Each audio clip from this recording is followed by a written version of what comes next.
Howdy, what's going on, guys, and welcome to the video Genshin Impact. My name is Ventus SGN. In this video, I'm going to give you my first impressions of the game, some of the things that I like about the game, some things that I dislike, what there needs to be more of, what I feel like is missing, and what I hope for in the future. Alright, so right off the bat, do you want to know if this game is worth your time? Well, the answer is yes. I have not stopped playing this game since I got it except to eat and sleep. At first, I thought I was going to be into this game because it looked like Zelda Breath of the Wild with its cel-shaded graphics, and once I got into it, I really did expect it to be just like Breath of the Wild, especially with the glider and stuff, but that's about where the similarities stop, at least for me. I mean, there might be a few more things that are similar, but it really doesn't feel like I'm playing Legend of Zelda Breath of the Wild at all. It more feels like the anime-inspired game that I've always been waiting for. The visuals are stunning, like looking and being in an actual anime. The main combat mechanic of the game, switching between your characters to get elemental combos, I really thought I wasn't going to like it, but after playing it for a while, it's definitely super duper fun to figure out how to do the maximum damage, as well as what team composition to use that you really enjoy that works. I like how you can't use the same team for every fight because the enemies themselves are elemental. So you could go from destroying certain bosses to actually being useless if you're trying to fight it with the wrong element. I think it's cool how if it's raining, enemies will automatically be affected with the wet status and lightning destroys them. Wet as a status in and of itself is a great addition to the game because not a lot of games allow you to use water as a weapon. It kind of reminds me of Avatar: The Last Airbender. They also thought ahead and gave us the ability to create 4 preset teams to have ready to go for any situation. I also really like the fact that the weapons are all very detailed and different.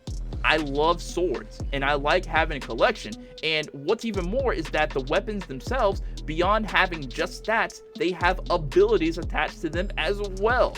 I have a great sword that activates a shield in combat. Like, that small thing just blows my mind with how much is involved in this game. Even if the shield is buns, the fact that your character actually has like a glowing orb around him from the weapon that you choose to have on him is amazing. Little things too also make this game completely awesome. I was in town and I was standing idle while doing something like off game, and I noticed a dog wander up to my character and it actually started following me around the town. I was really hoping for an option to interact with the dog, but no dice. You can, however, sit at chairs or at a bar. It almost made me wish this game had like a social side as well with a chat to other players, so you could like sit at a tavern and just type chat to, whoever you talk to, whatever. Now, there is multiplayer in the game, and it's amazing, but I'll talk about that a little bit later. Now, the story of this game is not the best. Like, it's not bad, it doesn't suck, it's not top tier either. It's just enjoyable, alright? Now, the map, this is crazy. The map is ridiculously big, and I really do appreciate that, especially the ability to teleport to certain locations. But I do feel as if having mounts in this game would be a lot of fun and save you some time when traveling. Now, after all these good things that I said, I gotta say something that I do think needs to be a bit better, and that is the combat. While the fighting is literally SS tier, there are small things that are just missing, and I can't quite understand why. For instance, blocking. Where is the block button? I enjoy all-out attacking more than the next guy, but at the same time, I'm used to being able to guard or perfect guard in games such as these. So for certainty, I think that blocking needs to be added into the game without question. Dodging is all well and good, and it's not that hard to pick up how to do it to avoid attacks, but some attacks just need to be blocked. And continuing on with combat, the one other thing that is blatantly missing is a lock-on feature. I mean, so far I've learned to deal with not being able to do it and been just fine, but there are certain moments where I will want to lock on to other enemies that are not directly in front of my character when using a bow or magic. I think those two things are really my only biggest concerns about the game, if I'm being honest. I mean, there are some minor things, but not really important. The only other thing that I can think of that might be worth mentioning is that out of the roster of available characters, there isn't one male mage that's similar to Mona or Lisa. I would think that a wizardly looking mage would be amazing to have in a game like this, right? Now, earlier I did mention how multiplayer was good. Yeah, multiplayer in this game so far has been an actual dream come true, and I'm not just saying that. Like, I am being 100% honest with you when I tell you that when I played the multiplayer for this for the first time, I was completely mind blown. I was like, wow, this is exactly how I pictured, not even pictured, this is exactly how I wanted multiplayer to be, right? And I've not seen anything in the game that's PvP yet. Some people said there is PvP. There have been rumors, but I haven't seen it. And, you know, if there isn't a PvP, that's okay. Because not every game needs to have PvP to be fun. As a matter of fact, full disclosure, I'd rather work with my friends to complete a difficult dungeon than go to war with them and potentially get into a tense situation. There's nothing like the feeling of accomplishing a goal with your friends, and when it's on a game of this caliber with so much to do and so much to explore, it makes it so much better, so much more fun. Now, I've played other multiplayer co-op games that have come out recently, and nothing has been quite like this. This is actually perfect. Now, when you start a co-op with a friend or friends, you enter the world, and you can literally go anywhere you want on the map, with or without your friends. The only thing so far that it looks like you will need your friends for is going into a dungeon, in which you have to queue up. And it doesn't look like that all party members need to actually be at the dungeon to go in. Like, you can be all the way in another town getting supplies, and when your party leader queues up the dungeon, you get a prompt and you just join. It's that simple. The dungeon gives you a chance to switch your characters as well. So far, I've only played with one other friend, and we had the option of switching between our two personal characters for a team of 4, and that in and of itself is amazing to me. We can choose to either work together for elemental synergy against enemies, or do it between our own 2 personal characters. You know, it's whatever you choose. I do wish that each character had a few more combat options, but in a game where you're meant to switch between characters to deal damage, it's kind of to be expected that each character will be kind of limited on what they can do. I just hope that later each character will have more abilities that they can do while in a battle, so it's not so focused on the switching. Like, I do enjoy the switching aspect of the game, and I get it. Like, that's what the game is supposed to be. You're supposed to, like, be this character and then switch to this character and then switch back to this.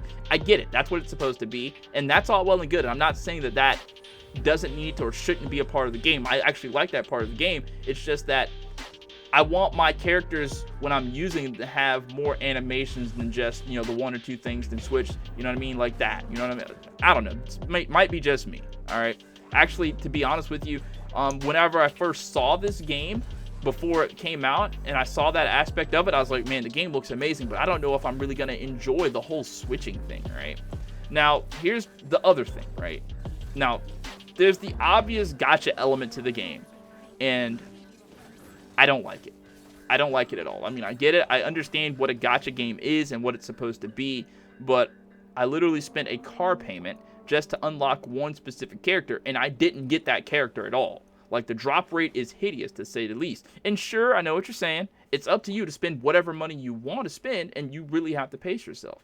And it's even worse for those individuals who just can't afford to play a gacha game like that to unlock characters. So I would hope that later on in the game, they give you some sort of daily or spammable games or quests or events that allow you to grind the hard way for intertwined or quaint fates, just enough that keeps people playing every day and also encourages maybe a little bit of monetary supplement. Now, one final thing I can say about the game that I think is interesting, and I'm not sure if this is a good thing or a bad thing, is the fact that you have the ability to level up not only your different characters' rank, like each individual character, you can rank up your personal adventure rank, your account rank. You also have the ability to level up your weapons and artifacts. Now, artifacts are like your equipment. Like in other games, you would have, like, you know, leg armor, chest plates, whatever like that. They have artifacts, and they pretty much serve the same role.